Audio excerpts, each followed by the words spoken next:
You are now live. Oh, here's my thing. Get your microphone on. All right, we'll kick us off here. Yeah. Hello, and welcome to Spill the Drink podcast, where every week we let the viewers, that is you, pick a topic. We never let them pick Yeah, it we don't. anymore. We don't anymore. I wish we did, but we don't do that anymore now. Yeah. Sorry. No, not sorry. For this week, we went a little differently. Now, before we continue, I think everyone knows who we are at this point. My name is Brian, and this is my host, Kenneth. Nailed it. Now, this week, Spill the Drink is going to different topics. And when I say going to different topics, we're going to get a little more real, more serious. This week's topic is about mass shootings. And obviously, that is not a topic for the faint of heart, but I think it's important to talk about since it's something that now is becoming a new norm in America. Becoming very prevalent. Well, I mean, not even now. It's been prevalent for like the last 10 years. Which is very true. Which is sad and true. It's very sad. I personally think that mass shooting is a bad time. That's a great statement. That's a great statement. We would hope it's a bad time. Yeah, that was a little rough, I'll be honest. But to go into it, so we have some data that we researched just to go over mass shootings, and really we also wanted to talk about it since the beginning of this year. There's already been, at least 4 or 5 mass shootings that already happened, some smaller than others, but granted, all of them that happened, people have lost their lives, and that is truly unfortunate. So going off some data we found as well, mass shootings, and I just want to read it because I go ahead. I can't read. I got to get my glasses, but I look nerdy with them, so okay, all right. In the New York Times posted an article that at least 29 mass shootings has happened in the past 5 years, and that is a crazy number to think. Now, I thought it was only at least probably 15, but to think it's almost close to 30 in only 5 years, and that is a very scary number because that number is just growing by the year.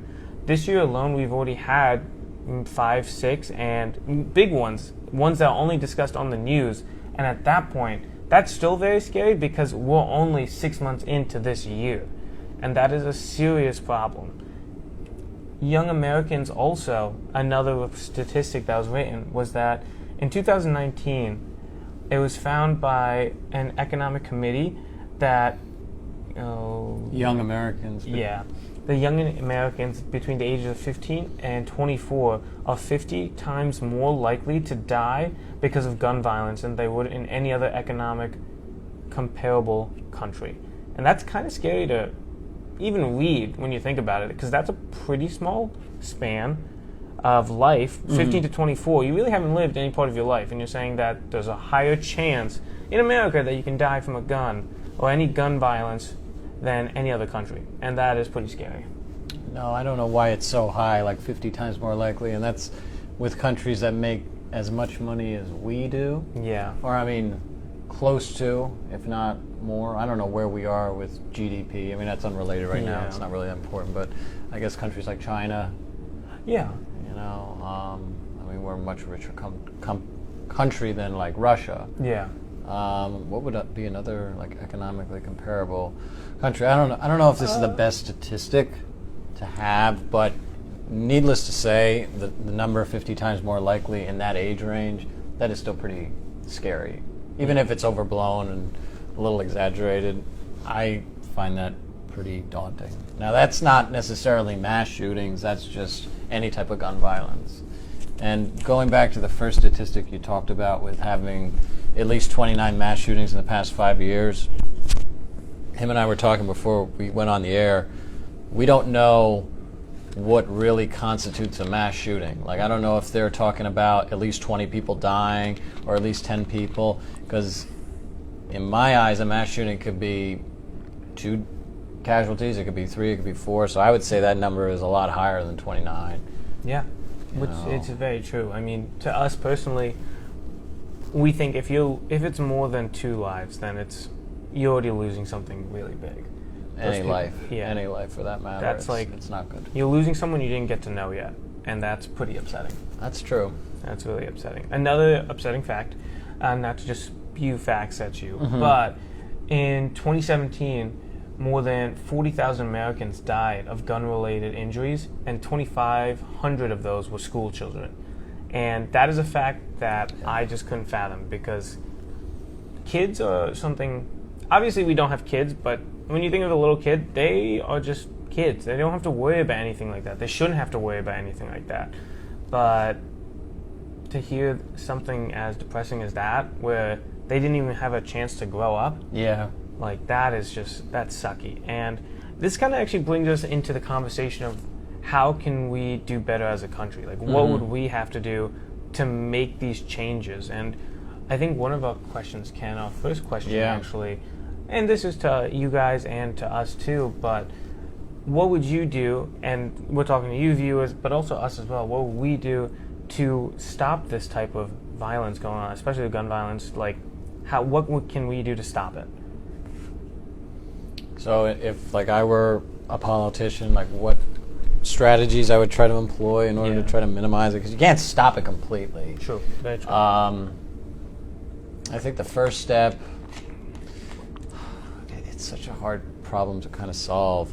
It's a very hard question. It's a very hard question. I don't even know where to begin, because you look at certain countries, or you hear certain people say, oh, you got to get rid of the tool, which is the gun. Yeah. But I don't know if that's necessarily the right way to go, because say you limit who can get a gun, you know, especially if, like, they have a history of violence, if they're an ex-convict, or if they have a mental health record, they could still get their hands on a gun from maybe a family member, friend.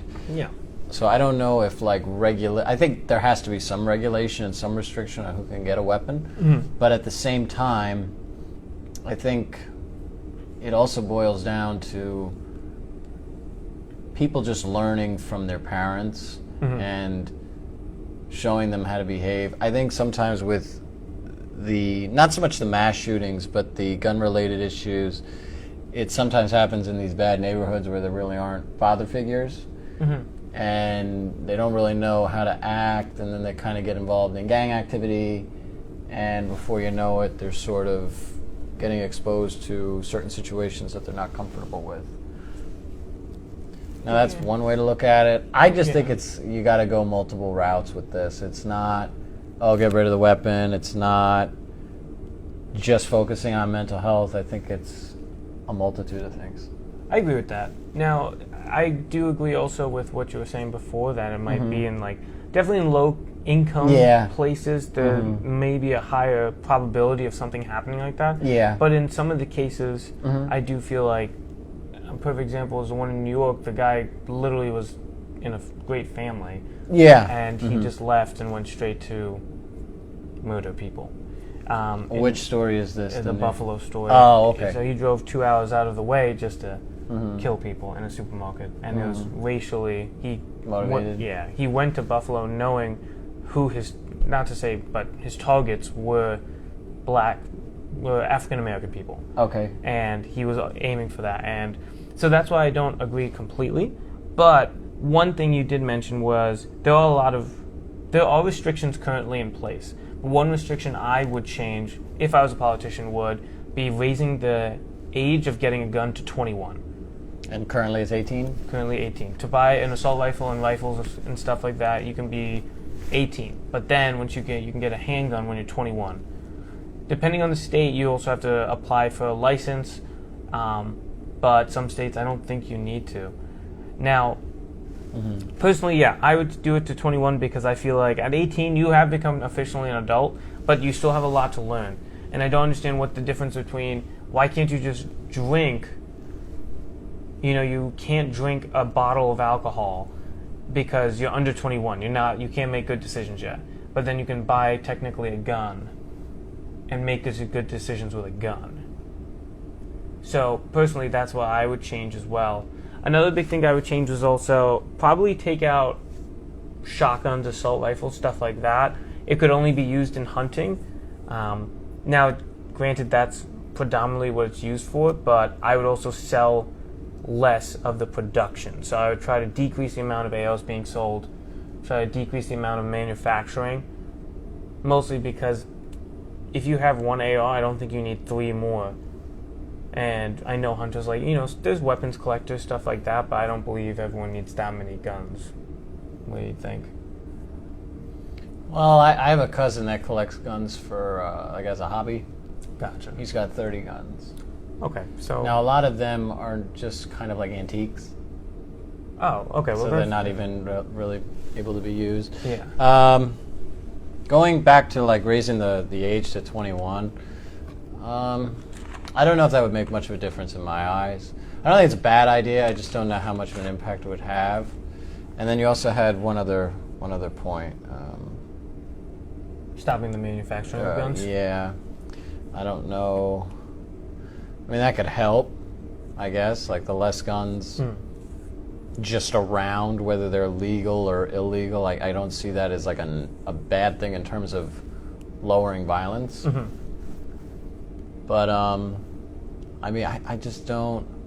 That I could see that being a good idea. But then the NRA is going to fight back on it, and then these independent business owners are going to go crazy. It's why can't I produce these? I'm just trying to run a business.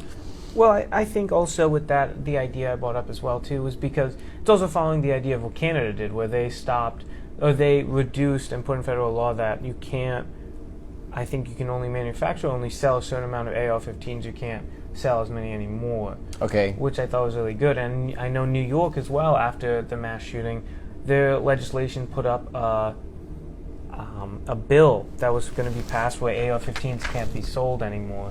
Or there would have to be a regulation where how many can actually be sold in the state. Unfortunately, that bill got thrown out and dismissed, which is very upsetting because then, we have other bills and laws being passed and being, let's say, amended. And we're not going to get into this, but like Roe v. Wade, something like that got passed in what? 1973, I think. 1973. But what I mean is that got overturned so quickly. And for gun violence, that's been going on way longer, and yet somehow you just have people on Fox News. The reason I say that is because there was a pastor that came on Fox News who said we need more God in schools after a mass shooting. I don't think that's appropriate to say. Not to be rude, I'm not trying to be anti-Semitic or anything like that. It's just I feel like you need real plans instead of saying, oh, we need to pray more.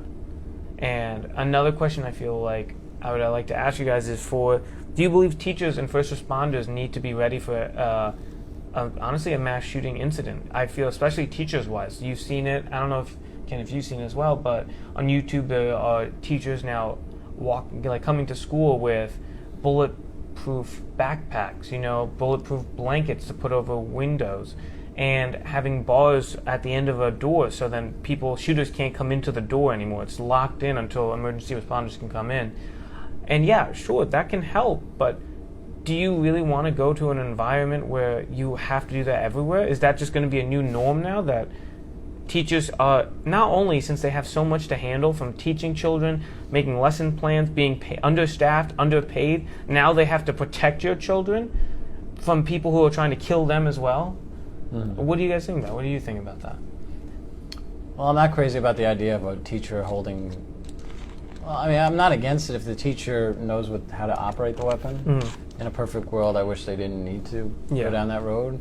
As far as the bulletproof backpacks, blankets, and then the locks on the door, I don't see that as a negative.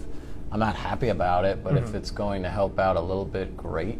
Mm-hmm. I mean, problem with a school shooting is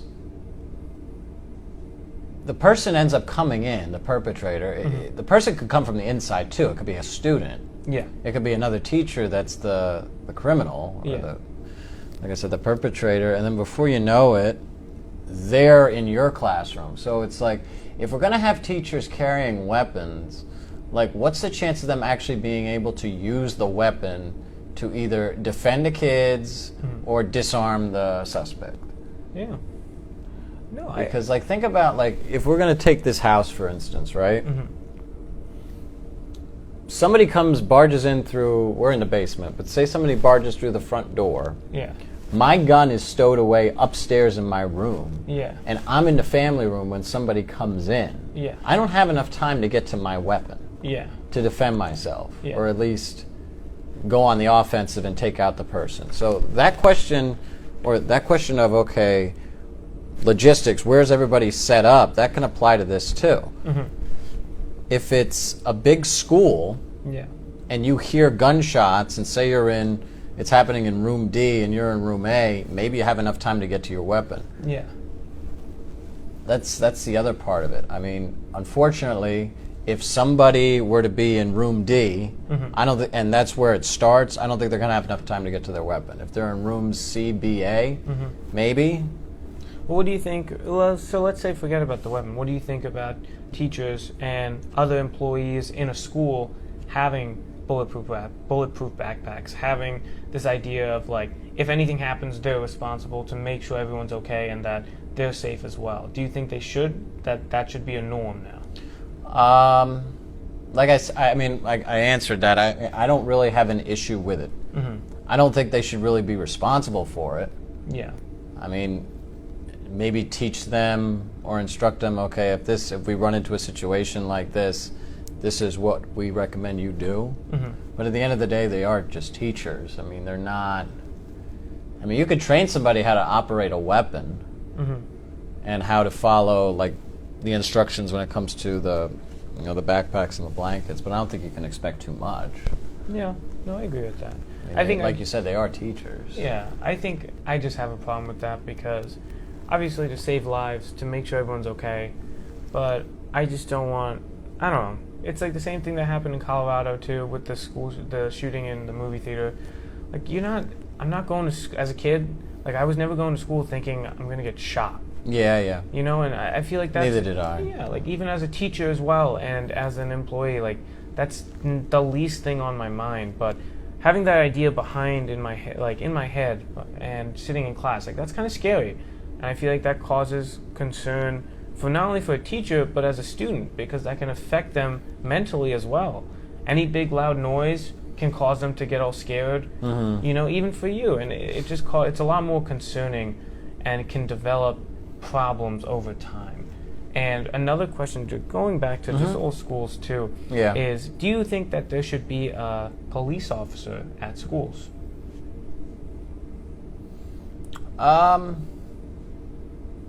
They're called resource officers technically, but you know what I mean. Well, I believe we had them at our school, right? We had, yeah, we did. I think it wouldn't hurt. Well, I don't think any of this can hurt, any of these measures. I mean, listen, in a perfect world, I would feel like resource officers would not be necessary. But obviously, based on the statistics we've gone over, we're not living in a perfect world. If anything, we're living in a world where things are getting worse when it comes to this. Yeah. So, I mean, if I have a child and he's going, or he or she's going to school, I would prefer there be a resource officer probably there versus not. But I don't know if one resource officer would be enough. We had, I believe, 2. Believe. So did they carried, right? Yeah. Yeah. You're allowed to. So you're allowed to do that. But I think they only came once a week, and they were. I thought it was only 1, to be honest. I didn't think 2. I think just 1. Oh, okay. But the reason I asked that, I think a resource officer would help as well. However, we wouldn't be able to. How do I say this? Discipline wouldn't be able to come through the resource officer. The reason I said was, in certain schools that have resource officers, let's say a teacher wants to reprimand a child, they would go to the resource officer and the resource officer would take them in. And then I feel that personally starts causing problems, because then instead of doing actual discipline, instead of actually having the children have disciplining measures, you're just going straight to a police officer, and they're not assigned or accustomed to handle children, right? They're assigned to handle other events like us, people who actually can make decisions. So a big story I had was that a student bought something that kind of like, it was a balloon or something, a water bottle, I had a Mento, and it blew up in the back of the class. She got charged with like an actual juvenile charge that stayed on her record. So then when she graduated high school, she applied to college. She couldn't go to college because she had a record. And those types of things where it's kind of hard to say, because yeah, it can protect people, but I think also, let's say this, you're a public safety resource officer sitting at a school, and say a shooter comes in and you're stuck in another area, then what's the point of you? Well, that's why I think they need to have a couple. But wouldn't that be the same scenario? Like, yeah, I guess, yeah. I would say Yeah, it would because, be better you know, if you and have it also more. goes back to what I was saying before, like, if a student were to run, well, if the resource officers are doing their job, nobody would be able to bring a gun. Like, somebody that were a student would not be able to start a mass shooting because the gun would not be there in the first place. Yeah. Originally, I was thinking that, you know, if people are kind of positioned in different parts of the school, they can deal with something that occurs internally. But a lot of schools have various entrances too. Like our school had 5 or 6. yeah, at least, you know. So I mean, a couple based on how our school was positioned. The inside was bordered by the 4 walls, so an outsider couldn't come from there. You know what I mean? Yeah. You can go out and then you can come back in, but you couldn't just go out without coming in first. Yeah. So, but one resource officer would not be enough if there are multiple entrances. Yeah, it would be a little hard. Yeah. That would be a little difficult. But I think another good question would be, do you feel like communities after a mass shooting can recover after such a traumatic event? Yeah, I would say so. I think it depends on the size of the city. Like, I mean, if you take New York City, for example, and that's not a good example because it's so big. I mean, they'd be able to recover like that. Smaller town, it would take more time. Yeah. It would probably take.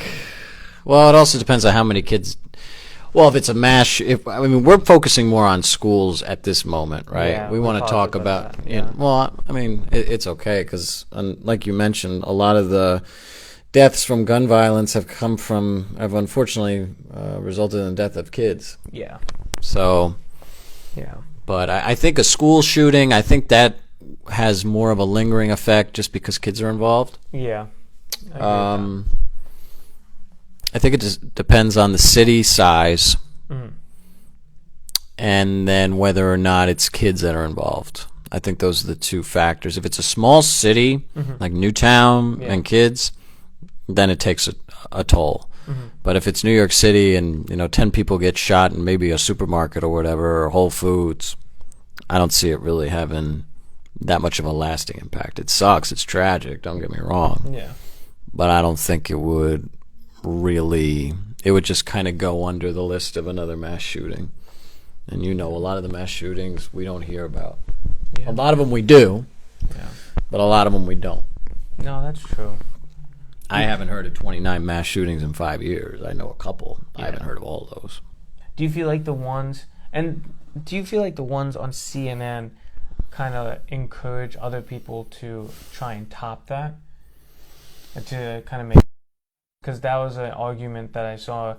When I was looking on Reddit to do some research and stuff like that, there were people who were saying you shouldn't make or have viewership. No, I hear what you're saying. Like, Yeah. you shouldn't broadcast anything on CNN or the news, which there's some good and bad to that as well, but there's this idea that shooters, before they make even any attempt to go after who they're planning to kill, they see stuff like that on the news and they think, how can I top that? And that idea is spread around the internet saying that's why people should not broadcast it. But what do you think about that? Well, I mean, the media has the job of informing the public of what's going on. Yeah. I don't know if trying to top that is the right way to phrase it. I think a lot of people a lot of these mass shooters are sort of blend in. Yeah. A lot of them. They probably weren't the most celebrated Yeah. in their life, so they're looking for a way to kind of get attention. Yeah. I mean, but not always. Like you said with the Buffalo one, the guy came from a good family, probably was treated, unless he was abused at the house. I don't know anything about him. Yeah. So it's not always the kid that got neglected that's Yeah. killing or blowing people up. But to answer the question, I mean, I think it does have a negative impact. Yeah. But at the same time, I can't fault the media for trying to tell us what's going on. Yeah. And that's how I agree with it too. It's our right to it's our right to know what's going on. Yeah. It's also the media's right to inform people, because it's not like news still helps people in certain ways. Granted, obviously news cuts some certain things that don't bring in ratings, which is it's true. And they also twist the story. Exactly. You want to make it entertaining, but granted, they still show it, and it helps. News has definitely helped catch people, helped catch killers, catch serial killers. So it's a hard line to walk, because, maybe the idea of that is happening, but still, it's all of us know, right? And that's how you get the word out. That's why we're doing this podcast, right? Because we watch the news and we see how many things are happening. And the ones that don't even get glorified on the news. Like the perfect example, not on a mass shooting, but on the idea of Gabby Petito or something, Petito, right? Like, she was on the news for how long? And this is not going on just the news, but the idea that a girl who is white and blonde, not to be rude when I say this, was literally, she was on the news for 3 months trying to find her killer.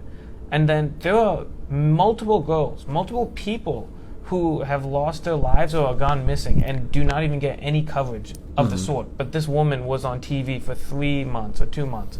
And not trying to say any disrespect, obviously not, because I don't know how that feels, and please, I don't mean it in any way. It's just that there are a lot of things that are happening that certain news stations choose to cover, and some things they don't cover because they feel personally that they don't want to talk about it, or they don't want to risk anything that won't bring them any ratings.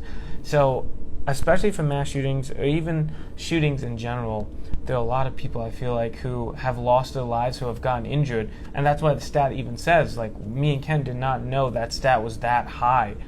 And I think it's higher. It could be higher. I'm pretty sure it's higher, yeah. I mean, realistically also, when you get shot, I don't think you really tell a lot of people you got shot. I wouldn't know, though. Maybe you do. I just never been shot before. I mean, I have no wood to knock on, but, it's just a scary time. It's a scary time. I get really a little annoyed with this topic also, because I feel like when we were younger, we didn't have to worry about it this much. And that's just, I guess, also from my privilege and your privilege, because we live in a nicer area. Yeah, we do. But now, I get a little worried, because it seems like it's more prevalent than ever. I feel like I watch videos on Insider Edition where people are like driving and road rage, and someone just whips out a gun and starts shooting people. And, like, what do you mean? Like, that's just a new norm now, that I have to be driving and I might get shot? Like, I go to a movie theater, I might get shot. I go to a hospital, might get shot. Go to ShopRite or a supermarket, might get shot. Like, this shouldn't be a norm. That shouldn't be a thing at all. And that's what gets me upset, and just, why? Why, America? Why? So, I mean, you asked me, like, what I would do, and I think, to be honest, I would need a pen and paper and probably tons and tons of more information to analyze, and a room by myself to come up with some plan that would make some coherent sense. Yeah. Where would you begin with this? On, like, restrictions and stuff like that? Just anything to try to minimize what we're going through. And I agree with you. I would need some pen and paper, but I would still heavily go on my two viewpoints when I said originally, make the age for any person to buy a gun 21. Regardless, because at least it gives them 2 or 3 more years to make choices.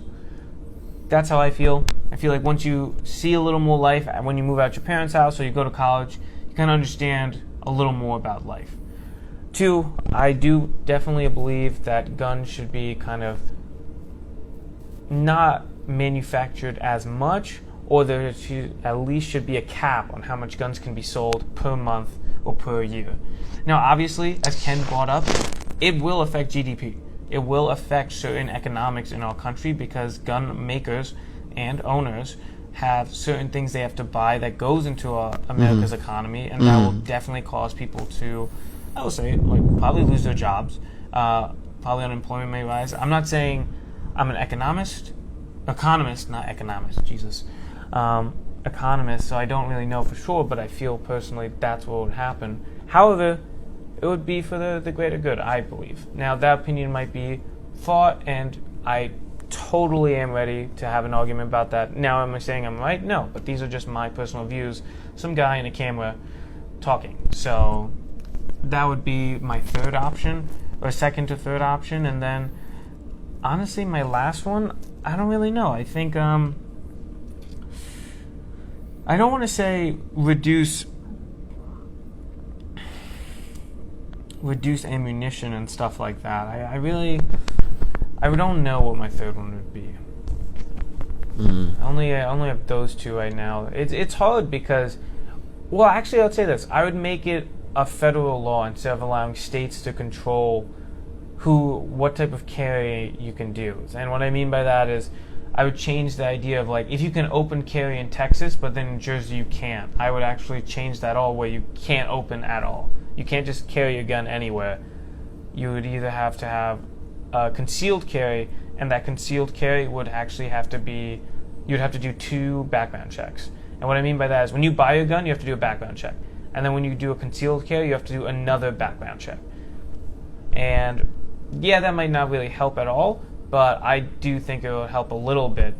And, because if you have to apply for that and you can't just carry anywhere openly, it might change some things. So those are what I got. I don't know if it'll work, but as I said multiple times, but it's just thinking about it might help others change.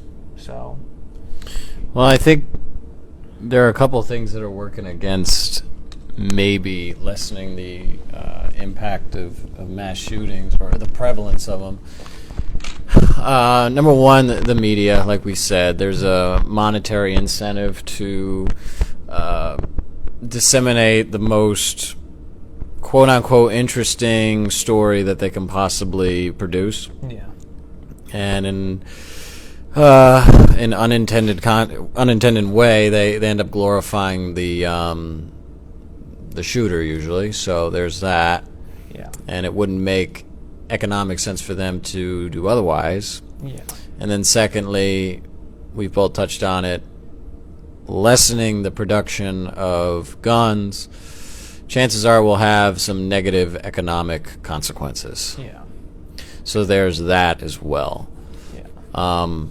However, you wrote a statistic here that I think may contradict that. So, according to the report by the Joint Economic Committee, it costs $229 billion every year for gun violence costs. Yeah. So I saw that stat online as well, and that's from the Joint Committee. So I think that would help. Granted, I didn't know that number was that high as well, and that's a stat. Thank you for bringing that up, too. That actually might be the case, but granted, I feel like also we'd have to think of, we'll compare that billion number to how many guns are actually bought every year, and we'd have to... And then the media aspect as well, so like, you don't know.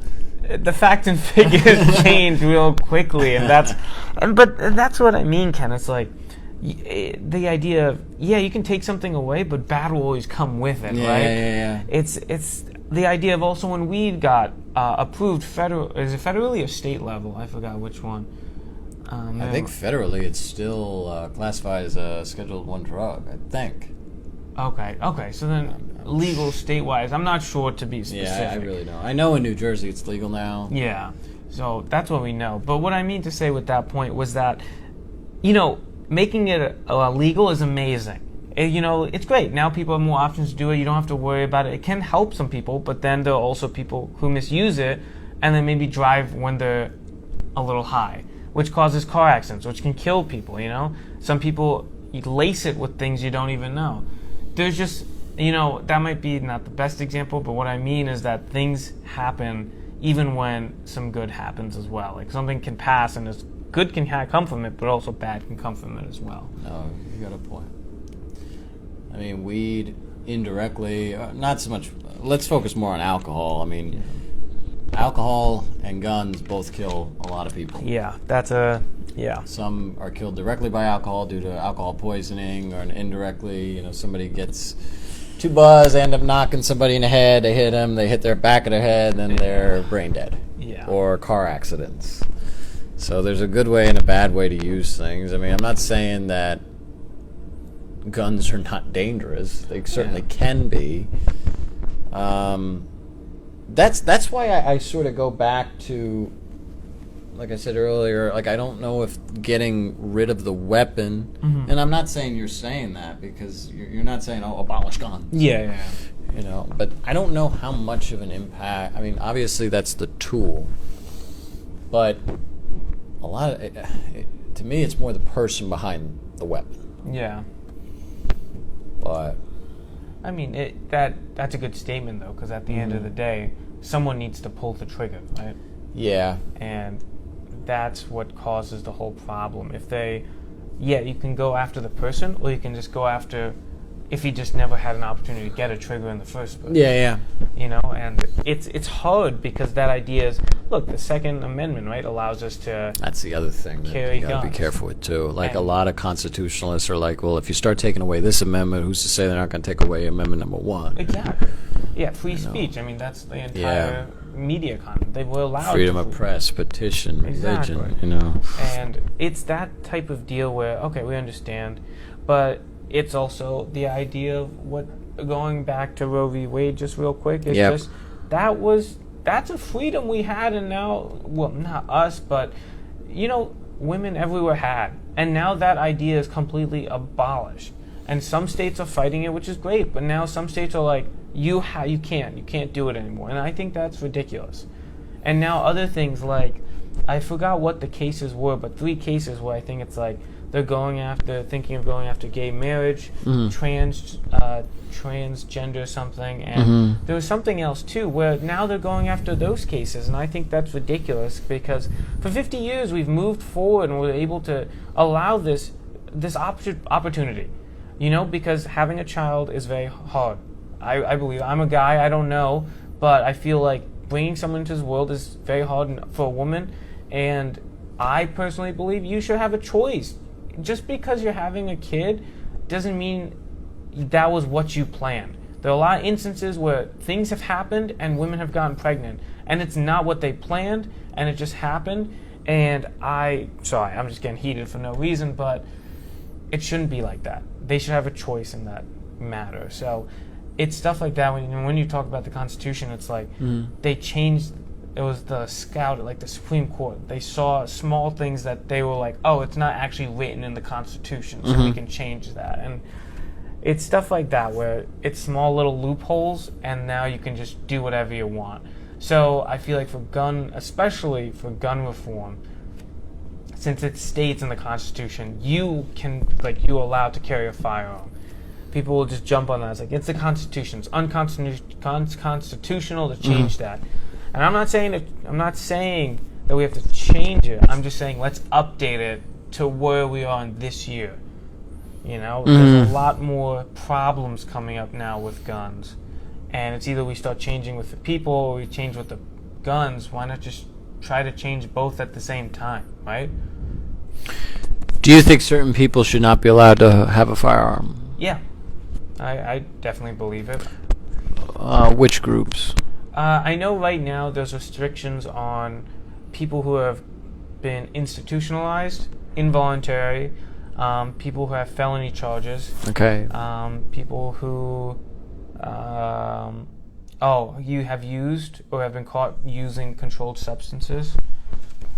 And then I thought there was one more, but I'm not sure. But it's mostly people who are just a little unstable. Now, it's hard. It's a hard kind of group to say. I can't say, just stop everyone. No, because the people that's already been kind of restricted, I feel like they shouldn't have guns because, you already know. It's like if you're on drugs, yeah, you're not thinking clearly. If you have a mental illness, you're not thinking clearly because you need help. And which is, I'm not saying it's a bad thing. Getting help for mental illness is very good. And if you've been to prison, and not to be rude, you might be reformed, but not everyone is like that. You might be one of the good ones, but not everyone who comes out of prison is reformed. Well, I think with the ex-cons, I think it depends on the nature of the crime. Yeah. I think if it's a violent crime, then yeah, I could see it. But if it's something maybe a little bit more white-collar, yeah. like embezzlement or tax evasion or something like that, I mean, I don't really have an issue with them having a weapon. As far as somebody being institutionalized, a lot of people that are mentally ill, whatever that definition is, because everybody seems to have a different definition, a lot of them don't commit violent crimes. Yeah. Now, do I think somebody who's schizophrenic should have a weapon? No. Yeah. Do I think somebody who's got maybe generalized anxiety disorder and is just a nervous person, do I really think they shouldn't have a weapon? I don't. I honestly think somebody like that who just has a high level of anxiety and has never demonstrated any type of homicidal or suicidal behavior, I really don't have an issue with them having a weapon. I think it depends on the nature of the condition. Like if somebody goes in and was admitted into a hospital because of a panic attack because they smoked too much marijuana, I don't really have an issue with them getting a weapon if it's a one-time thing. But what if it happens multiple times? Then it's a different. Well, maybe they got more of a drug issue than anything else. If it's marijuana, okay. If that's a cause of it. If somebody's just prone to panic attacks, I don't know though. If somebody's like constantly getting panic attacks, I think it's hard for that one too. Yeah. But it's for me personally, I would be a little wary to allow them to have a gun. The reason I say that is because if you get panicked pretty quickly, that means, not to be rude, you're gonna probably pull out a gun pretty quickly too, and you're gonna have a kind of a itchy finger. You want to be as safe as possible, right? So you'll probably throw out a gun pretty quickly to feel safe. I don't know about that. I mean, I don't know. I mean, I know some people that are very anxious and probably would get scared of the gun. Okay. That's true, yeah. Yeah. But, I mean, I think you have a point about somebody being a little bit more hyper-vigilant. Yeah. It's tough. I think there's certain cases where people really should definitely not have access to a firearm. Yeah. If somebody has been in jail for rape or something like that, where they've proven that they like to take advantage of other people. Yeah, like domestic assault or even murder, like homicide, all that stuff. Like second-degree manslaughter, things like that, then no, I really don't feel like they should be, even a pistol, I don't want them having that. Yeah, well, fun fact, actually, I saw Sure, go ahead. One of the facts I saw was in the last, I don't know where it is on the sheet, but I read it was saying that actually in most mass shooting cases, and even shootings in general, handguns are the number one killer than any assault rifle. Now that's been changing in the past 3 years now, but mostly handguns were the biggest problem, and I think that's why they raised the age to 21. I don't know about raising it, but I assume that is because that's in the most cases how most people die from handguns than any other weapon. So that's why it's like when you stated the handgun part, it's like, to me, that's the scariest, because the concealed carry idea, like, you can't hide an AR-15, like, you can't hide a shotgun. No. But you can hide a pistol in the back of your pants, and if you're holding like a holster, you can have the holster here and like tucked under your polo and no one can see it. Yeah. But then next thing you know, someone's getting pissed at you, you can whip that out and be like, what's up now? Like, so sorry, but yeah. What's up now? Yeah. So that's what I mean. It's and that's the idea where I go back to like the whole, have a background check for someone who's trying to get a concealed carry as well, because you're trying to conceal your weapon. So it's either, I don't know what you're using it for, but I just want to make sure you're safe to yourself and you're not going to harm others. So at least there's already 2 checks going in place. Yeah, you know what I'm saying? And what does this background check entail? That I don't know. I think it's, so what I read... Does it include a drug test? No, it's just like a psych eval. So I think if you've been arrested, like a regular background check, if you've been arrested and institutionalized, stuff like that. I don't know if a drug test is allowed unless it's from an employer, but I'm not sure. That's a great question. But Yeah, I don't think you get drug tests for that. But even then, like, and I like that it's institutionalization, and if you've gone to prison. But going back to that idea of also buying guns, I don't think you have to have a background check and stuff like that when you go to private selling events. So like those gun events, when you go to a private seller, I think you can just buy the gun straight off someone, and then you're fine. Like, I think you get obviously an ownership of like, hey, this gun is mine, but I don't think there's a background check when you go to private sellers, and I think that's a big point of a lot of people who want to fight gun reform is probably cancel private shows. Now, I might be wrong, and if you guys know, please let me know, but I always assumed that you didn't have to do anything like that. Yeah. I wouldn't know. I've never. We were talking about it before we went on the air. Yeah. You've shot a gun once, right? I've shot a gun once, yeah. I've touched a gun. I've never shot it. I'm not against guns. You can probably tell I'm not.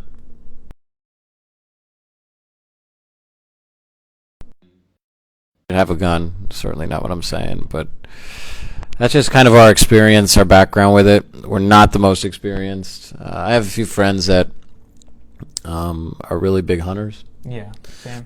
I don't think there's really anything wrong with that.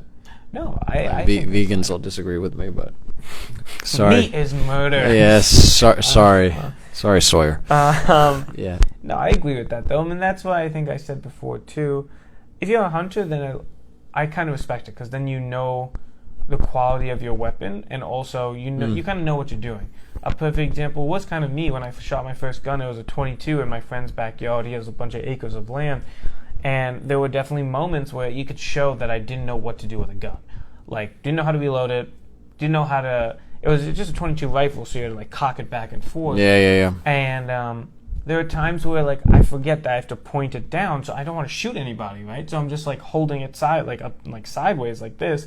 And then my friend's like, you need to point that down. Like, you have to be cautious with guns as well. And going back, Ken, to your point, I think a very good thing would be is if you're planning to buy a gun, a requirement would be taking a gun safety lesson. Mm-hmm. You know, a requirement of knowing how to handle your weapon. I don't know if that's in play now, but it is for, driving a car and riding a motorcycle and going on boats and planes and stuff. So why not do it with firearms? Just another 3-hour, 4-hour course. And if you do that, that'll only bring more people and they might get upset, but it'll make more money for people who are giving those tours or giving those classes. That'll bring more money into the economy, and you're making sure everyone's safe because they know how to use weapons and they won't just go shooting people. That's not true. I don't know. But at least it'll be a little more safer, and we'll move a little closer to making guns, I don't want to say off the streets, but in people's hands who know how to deal with them and handle them correctly. Mm-hmm.